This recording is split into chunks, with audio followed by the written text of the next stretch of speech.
ሰላምና ጤና በያላችሁበት ዓለም ዳርቻ ሁሉ ይሁንላችሁ። ዛሬው ትምህርት እጅግ ጠቃሚ መሰረታዊ ሀሳቦችን የያዘ ቪዲዮ ነውና በጥሞና እንድታዳምጡኝ በትህትና ጠይቃችኋለሁ። በዋነኝነት የምንመለከተው ብዙዎቻችን ችላ ስላልነው ለበርካታ የጤና ችግሮች እያጋለጠን ስላለው ስለ ፖታሺየም እጥረት እንመለከታለን። ፖታሺየም ምንድነው? የፖታሺየም እጥረት ሲፈጠር የሚታዩ ምልክቶች ምን ናቸው? በሶስት ደረጃ እንመለከታቸዋለን። የመጀመሪያ ምልክቶች፣ መካከለኛ ምልክቶችና የከፍተኛ ደረጃ ሲደርስ የሚታዩ ምልክቶች ብለን የምናያቸው ይሆናል። የፖታሺየም እጥረት በራሱ እንዴት በተለያዩ የጤና ችግሮች እንደሚያጋልጠን እንዳስሳለን። ለአብነት ያክል አብዛኛው ሰዎች ላይ ለተፈጠረው ከፍተኛ የደም ግፊት የጀርባ ምክንያቱ የፖታሺየም እጥረት ነው። የፖታሺየም እጥረት ከደም ግፊት ባለፈ ከሱካር መጠንና ከልብ ጤንነት ጋር ቀጥተኛ ትስስር አለውና በጥሞና እንድታዳምጡኝ ከእናንተ የሚጠበቀውን ጥንቃቄ እንድታደርጉ እመክራችኋለሁ። ይህ ቪዲዮ በውስጡ የብዙ ሰዎችን ጤና ማሻሻል የሚችል ሰዎችን የሚጠቅም በርካታ ሀሳቦችን ይዟልና በቅንነት ሁላችንም ቪዲዮውን ላይክ እያደረግን ለሁሉም ሰዎች ሼር ማድረጋችንን አንዘንጋ። ለቻናሌ አዲስ የሆናችሁ ሰዎች ዶክተር ዳን ይባላለሁ። ቻናሌን ሰብስክራይብ በማድረግ ከጎን ያለውን የደውል ምልክት አንድ በመጫን በመለቃቸው ትምህርቶች የራሱንና የቤተሰቡን ጤና ይጠብቁ። ፖታሺየም ምንድነው? ፖታሺየም የኤሌክትሮላይት አይነት ነው።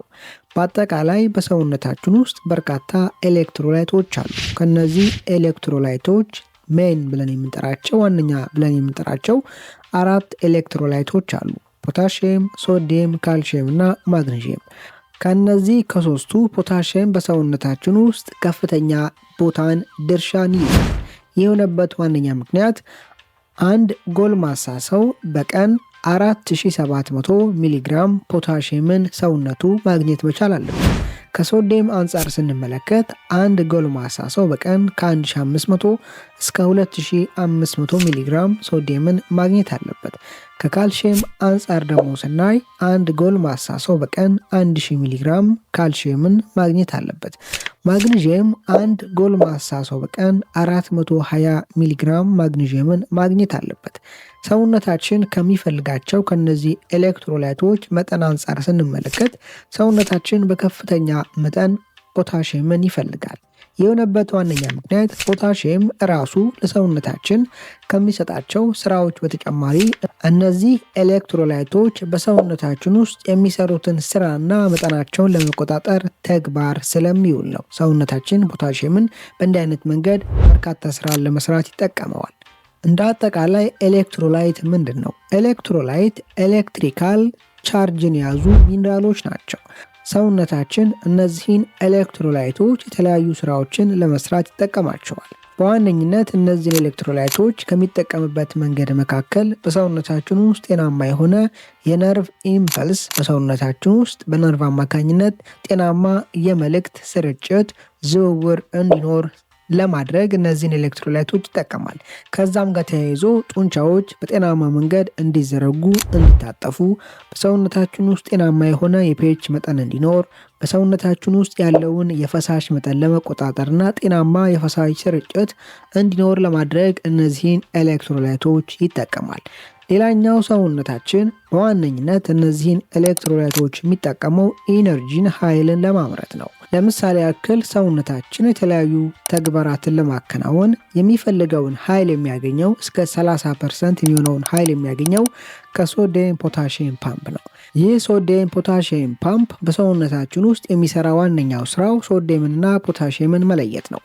ሶዲየምን ከሴሎች ከህዋሳት ውስጥ በማውጣት ፖታሺየምን ወደ ህዋሳት ውስጥ ይከታል። በእንዲህ አይነት መንገድ የሶዲየም መጠን ኮንሰንትሬሽን ከህዋሳት ውጭ ከፍተኛ እንዲሆንና የፖታሺየም መጠን በህዋሳታችን ውስጥ ከፍተኛ እንዲሆን በማድረግ ጤናማ የሆነ የሴል መምብሬን ፖቴንሻል እንዲኖር ያደርጋል። ይህ ፖቴንሻል ደግሞ በሰውነታችን ውስጥ ያሉ ኒውሮኖችን መልእክት የሚያስተላልፉ ኒውሮኖችን ለማነቃቃት አክቲቬት ለማድረግ አገልግሎት ይውላል። ይህ ሶዲየም ፖታሺየም ፓምፕ በሴል ሜምብሬን እና በፖታሺየም መካከል ፖዚቲቭ ኔጌቲቭ ቻርጅ እንዲኖር በማድረግ ጤናማ የኃይል ስርጭት ህዋሳታችን ላይ ሴሉላር ኢነርጂ እንዲኖር የማድረግ ስራን ይሰራል። በእንዲህ አይነት መንገድ ሰውነታችን ከዚህ ከሶዲየም ፖታሺየም ፓምፕ እስከ 30% የሚጠጋ ኃይልን ያገኛል። በሰውነታችን ውስጥ በቂ ፖታሺየም መጠን ከሌለ ይህ አይነት የኃይል መመንጨት ህዋሳታችን አካባቢ አይኖሩም። ከዛም ጋር ተያይዞ ጤናማ የመልእክት ልውውጥ ነርቭ ኢምፐልስ በሰውነታችን ውስጥ አይካሄድም። ይህ አይነት የኃይል ምንጭ በሰውነታችን ውስጥ የተለያየ ስራን የሚሰሩ ኢንዛይሞችን አክቲቬት ለማድረግ ለማነቃቃትም እጅግ በጣም አስፈላጊ ነው። ፖታሺየም በራሱም የተለያዩ ስራዎችን በሰውነታችን ውስጥ ይሰራል። ለምሳሌ ያክል እንቅስቃሴ በምናደርግበት ጊዜ፣ ኤክሰርሳይዝ በምናደርግበት ጊዜ የኃይል መቆራረጥ እንዳይኖር ብርታት እንዲኖረን ከሚያደርጉ ኤሌክትሮላይቶች መካከል ፖታሺየም ዋነኛው ነው። ሁለተኛውና ትልቁ የፖታሺየም ስራ የኢንሱሊን ሬዚስታንስን መከላከል ነው። ይህም ማለት በሰውነታችን ውስጥ ያሉ ኢንሱሊን ሆርሞን ይዞ የሚመጣውን መልእክት የሚቀበሉ ሪሰፕተሮች በጤናማ መንገድ ኢንሱሊን ይዞ ለመጣው መልእክት ግብረ መልስ እንዲሰጡ የመቆጣጠር ስራን ፖታሺየም ይሰራል። አብዛኛው ጊዜ ስኳር በሽታ ያለባቸው ሰዎች በቀላሉ ለፖታሺየም እጥረት የሚጋለጡበት ሁኔታ ከፍተኛ ነው። ፖታሺየም በከፍተኛ ደረጃ ኢንሱሊን ሬዚስታንስ ለመከላከል ይረዳል።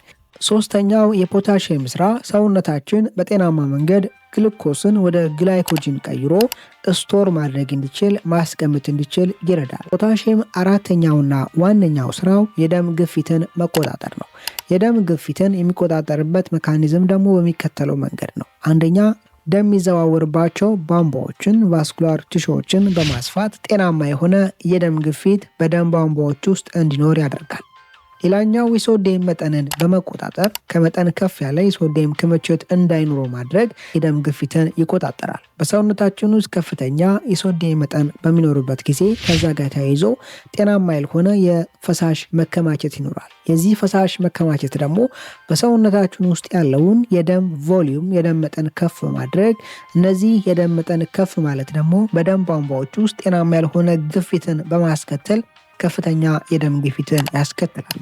እንዲህ አይነት ጤናማ ያልሆነ የደም ግፊት እንዳይኖር ፖታሺየም እጅግ በጣም አስፈላጊ ነው። አንድ ሰው በሰውነት ውስጥ በደም የሚዘዋወርባቸው ቧንቧዎች ውስጥ ከፍተኛ የደም ግፊት ሲመለከት መጀመሪያ ሊያደርገው የሚችለው ቀላሉ መፍትሄ በውስጣቸው ከፍተኛ ፖታሺየም ይዘት ያላቸው ምግቦች መመገብ ነው። እንዲህ አይነት መንገድ በቀላሉ ችግሩን ማስተካከል የምንችልባቸው ሁኔታዎች ከፍተኛ ናቸው። መጀመሪያ ቪዲዮውን ሲጀምር እንደነገርኳችሁ አብዛኛው ሰው ላይ ለተፈጠረው ከፍተኛ የደም ግፊት የጀርባ ምክንያቱ የፖታሺየም መጠን በሰውነት ውስጥ መውረድ ዝቅ ማለት ነው። የፖታሺየም እጥረት የሕክምና ስሙ ሃይፖካሌሚያ ተብሎ ይጠራል። አንድ ሰው በምን ምክንያት ነው ለፖታሺየም እጥረት የሚጋለጥ? የመጀመሪያው ጤናማ ያልሆነ የአመጋገብ ስርዓት ነው። ለአብነት ያክል አብዛኛዎቻችን ፖታሺየምን የምናገኘው ከሙዝ ነው።